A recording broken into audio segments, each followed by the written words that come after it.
I've always loved the finer things in life. So when I got the job at Häagen-Dazs, one of the most prestigious restaurants in town, it felt like I hit the jackpot. It was a place where the elite gathered to dine on exquisite cuisine and sip the finest wine. Little did I know that beneath the glitz and glamour lay a sinister secret that would change my life forever. My journey into the heart of darkness began on a stormy Friday evening. The restaurant was buzzing with activity, and the clinking of crystal glasses and the murmur of conversation filled the air. I was a lowly server, tasked with ensuring the diner's every need was met. As I moved through the dimly lit dining room, I couldn't shake the feeling that something was off. The atmosphere in Häagen-Dazs had always been elegant and refined. But that night, there was an undercurrent of tension, an unspoken unease that seemed to hang in the air like a heavy fog. My first inkling that something was truly wrong came when I approached table 13. Seated there, it was a couple, both impeccably dressed, but their faces were ashen, their eyes darting nervously around the room. They barely touched their food and jumped at the slightest sound. It was as if they were dining in the midst of a nightmare. "Is everything all right?" I asked, attempting a friendly smile. The man looked at me, his eyes filled with terror. "Can you hear it?" he whispered. "Hear what?" I replied, my heart quickening. "The whispers," the woman chimed in. "We've been hearing them since we sat down. The voices won't stop." I exchanged a bewildered glance with my coworker, Sarah, who was serving the table next to mine. She shook her head, equally perplexed. We assured the couple that there was no reason to be alarmed, but as we walked away, I couldn't help but feel a shiver run down my spine. The night wore on, and more diners began to complain of the same phenomenon, whispers that seemed to come from nowhere and everywhere all at once.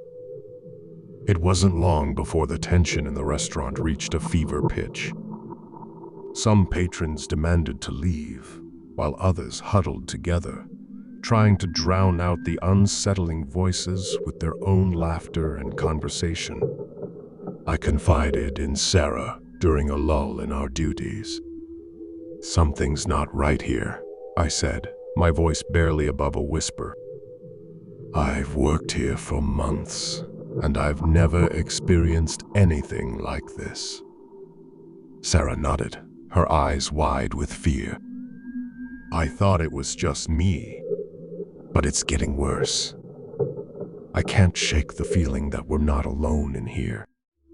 As the night wore on, the whispers grew louder, more insistent. It was as though they were trying to communicate something, but their words were indecipherable, a jumble of voices speaking in a language I couldn't understand. I watched as one diner after another succumbed to panic, fleeing the restaurant in a rush of fear. The staff tried to maintain an air of professionalism, but it was becoming increasingly difficult. We were all on edge, jumping at the slightest sound, our nerves frayed to the breaking point. Then, as the clock neared midnight, something truly bizarre happened. The lights in the restaurant flickered, and for a brief moment, they went out completely. When they came back on, there was a collective gasp from the staff and the remaining diners. The once opulent dining room had transformed into a decrepit, dilapidated version of itself. The elegant decor was now tattered and faded, and the crystal chandeliers overhead swayed ominously.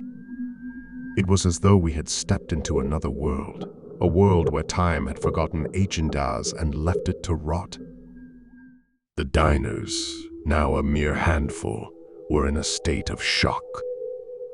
Some screamed, while others simply sat in stunned silence. I glanced at Sarah, and her face had gone ashen. "We have to get out of here," she whispered. But when we tried to leave, we found that the restaurant had become a labyrinth, the once familiar exits now leading to dead ends or strange, unsettling places.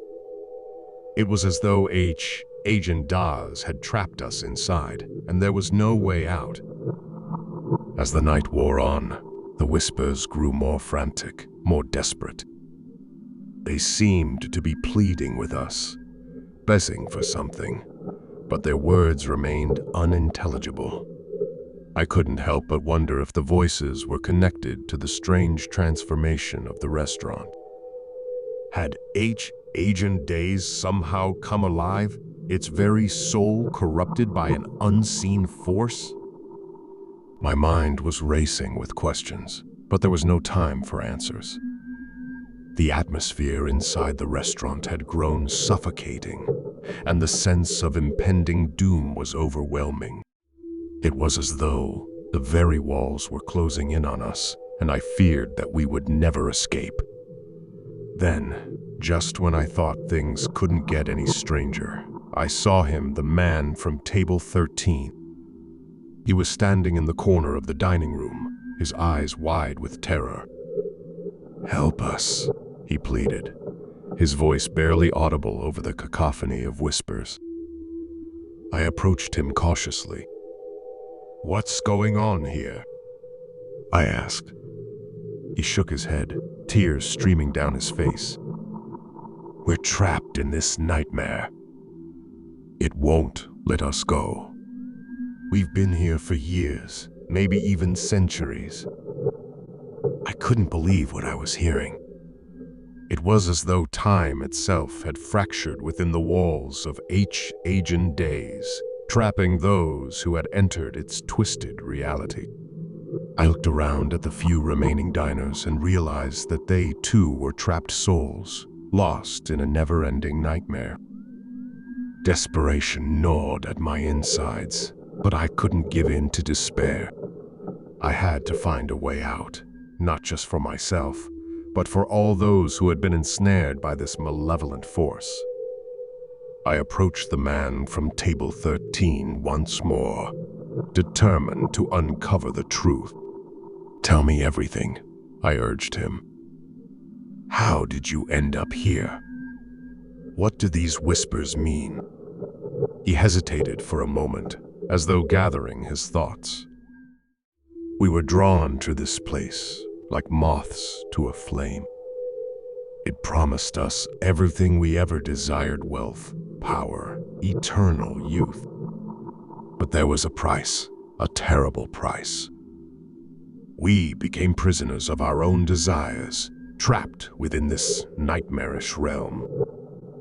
I could feel the weight of his words, the terrible truth of it all. Häagen-Dazs was a seductive trap, luring in those who sought its decadence and luxury, only to ensnare them in a never-ending nightmare. With newfound determination, I turned to the other diners and staff who remained. "We have to find a way to break free from this place," I declared. "We can't let it consume us." Together, we began to search for an escape, pushing through the labyrinthine corridors and rooms that seemed to shift and change before our eyes. The whispers grew louder, more frenzied, as though the very essence of Häagen-Dazs was fighting to keep us trapped. But we refused to give in. We pushed forward, driven by the hope of freedom, and, as we did, the restaurant began to unravel. The decrepit decor crumbled away, revealing the opulent dining room that had once been. The chandeliers stopped swaying, and the lights remained steady. At last, we found our way to the front entrance, and with a collective effort, we pushed the heavy doors open. The night air was cool and refreshing, a stark contrast to the suffocating atmosphere we had left behind. We stumbled out onto the street, gasping for breath and blinking in the harsh light of day. Häagen-Dazs stood before us, its exterior once again a vision of elegance and luxury. But we knew the truth. The restaurant held a dark secret, one that could ensnare anyone who dared to enter. I never returned to Häagen-Dazs, and I've tried to put the nightmare behind me. But I can't forget the whispers, the desperate pleas of those trapped within its walls. I can only hope that others will heed this warning and resist the allure of the prestigious restaurant. For beneath its glamorous facade lies a darkness that can consume even the strongest of souls.